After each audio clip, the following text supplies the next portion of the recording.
Hello guys, welcome to my channel and page. এই মুহূর্তে যারা যেখান থেকে আমাদের ইউটিউব চ্যানেল থেকে দেখছো বা ফেসবুক পেজ থেকে দেখছো, সবাইকে স্বাগত।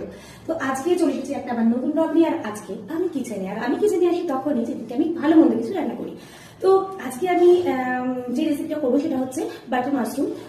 হ্যাঁ, প্রত্যেকদিনই আমার বাড়িতে কিছু না কিছু হয়েই থাকে, যার জন্য আমাকে কিচেনে ঢুকতেই হয়। তো মানে হয় দুপুরে অথবা বিকেলে অথবা রাতে অথবা মানে টিফিনে যাওয়ার সময় একটা ভালো মন্দ হয়েই থাকে। তো চলো আজকে আমি বাটার মাশরুম রান্না করবো, যেটা আমি কখনো করিনি আগে। আজকে ফার্স্ট টাইম করবো। নর্মাল মাশরুম অনেকবার রান্না করেছি, বাটার মাশরুম তো আমি কখনোই রান্না করিনি, আজকে আমি ফার্স্ট টাইম ট্রাই করবো। সমস্ত রেডি, মিনুদি সমস্ত জোগাড় করে দিয়ে গেছে। তো চলো কি কি জোগাড় আছে সেগুলোকে দেখে নাও। এই যে এখানে আমি বাটার মাশরুমটা ম্যারিনেট করে রেখেছি। এটা ম্যারিনেট করে রেখেছি গরম মশলা আর নুন আর হচ্ছে যে একটা কি দিয়েছিলাম, গোলমরিচ। এটা দিয়ে মোটামুটি ম্যারিনেট করা আছে। এখানে হচ্ছে আছে দেখো কুচনো পেঁয়াজ, আর এখানে দেখছি একটু বড় বড় করে পেঁয়াজ, যেমন চিলি চিকেনে দেওয়া সেরকম একটু পেঁয়াজ কুচিয়ে রেখেছি। এটা আমার ছেলের রিকোয়ারমেন্ট। আর একটু আছে আদা বাটা, আর এখানে আছে গোটা রসুন, আর এখানে রয়েছে কাঁচা লঙ্কা, আর এখানে রয়েছে একটু কাজু বাদাম বাটা, আর আমার টমেটো শেষ হয়ে গেছিল বলে একটু টমেটো সস। এই হচ্ছে আমার রান্নার রান্না। তো চলো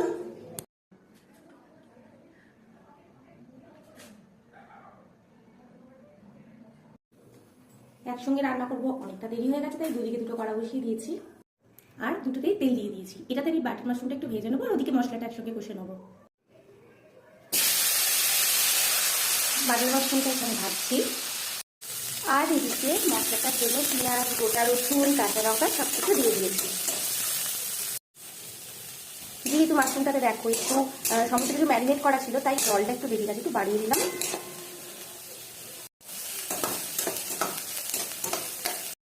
দেখো মাশরুমটা থেকে কতটা জল বেরিয়েছে। এই জলটা যতক্ষণ না মরছে এটাকে কিন্তু ভাজবো আমি। একটু মোটামুটি পেঁয়াজটা সফট হয়ে গেছে, এবার আদা বাটা দিয়ে দিলাম।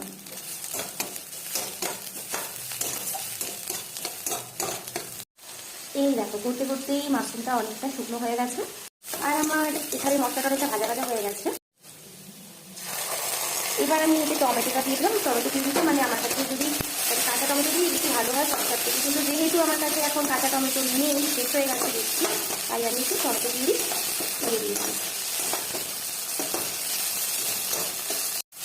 এবার দিয়ে দিলাম কাজু পেস্টটা।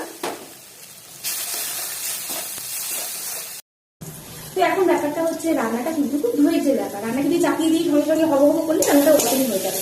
তো মোটামুটি এখন যদি সময় দিতে হবে ততক্ষণ আমি কি করি, তো চলো মানে একটা গান শুনে নেব, ঠিক আছে? রান্নাটা করতে গিয়ে আমি একটা গান শুনে নেব।